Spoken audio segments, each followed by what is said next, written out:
Objectif numéro 1. Mesures d'hygiène standard.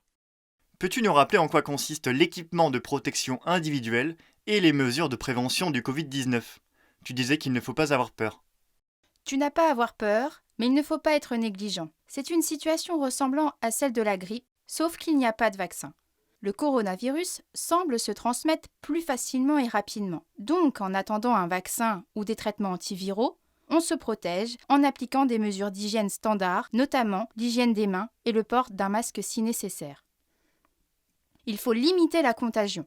La transmission est respiratoire par des gouttelettes projetées en éternuant ou en toussant à une distance d'1 mètre. Comme nous mettons environ 60 fois par jour les mains au visage, celles-ci jouent également un rôle majeur dans la transmission du virus. Enfin, le virus survivant quelques heures sur les surfaces inertes, l'environnement souillé par du mucus de crachat par exemple, pourrait être également une source de contamination.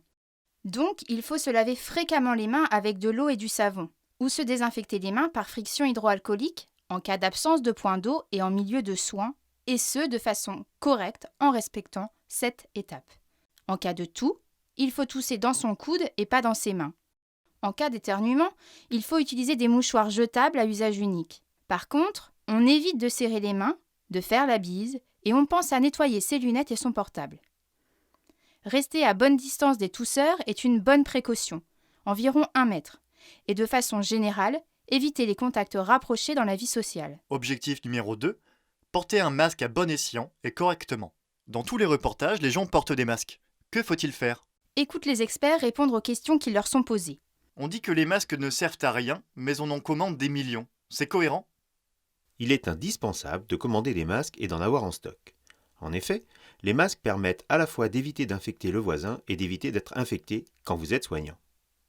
Le port par le malade d'un masque chirurgical anti-projection permet de réduire la diffusion des particules potentiellement infectieuses et protège les personnes et l'environnement. C'est parfaitement démontré. Dans le cadre du coronavirus, le port d'un masque chirurgical limite l'exposition des soignants aux gouttelettes potentiellement infectieuses du patient. Le port se fait en face à face, soignant-soigné. Le port d'un masque est donc fondamental pour prévenir la transmission des maladies respiratoires. Vous êtes soignant et vous réalisez des gestes médicaux invasifs ou des manœuvres sur la sphère respiratoire, mettez un masque de protection de type FFP pour protéger vos voies aériennes d'agents infectieux de très petite taille et en cas d'aérosolisation. Y a-t-il d'autres recommandations pour les masques ? Si vous portez un masque, attention.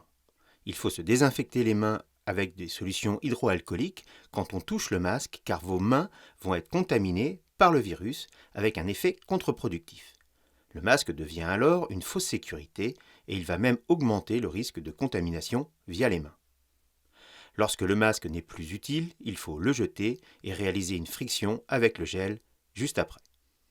Si vous mettez un masque FFP, vous devez faire un test d'étanchéité pour que le masque épouse le visage et conserve ainsi le pouvoir de filtration. 94% des aérosols pour un FFP2. Certains pays demandent aux soignants de raser moustache et barbe.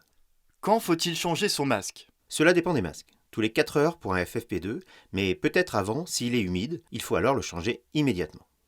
Et pour la population ? Il n'y a pas de preuve scientifique de cette situation et donc les personnes non malades ne portent pas de masque. Objectif numéro 3. Protection renforcée. Vous avez aussi une tenue ?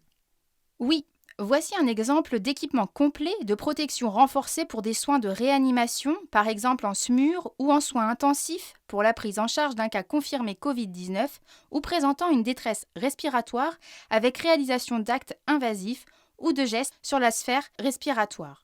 Mains lavées ou désinfectées, on revêt une surblouse à manches longues à usage unique, protégée par un tablier plastifié en cas de soins mouillants ou souillants, un calot couvrant la chevelure, des surchaussures, le masque FFP2, des lunettes de protection, des gants, 2 paires au besoin, si contact avec des liquides biologiques ou des muqueuses. Le déshabillage se fait en retirant les gants en dernier, suivi d'une friction hydroalcoolique. Ces équipements sont éliminés via le circuit des ASRI.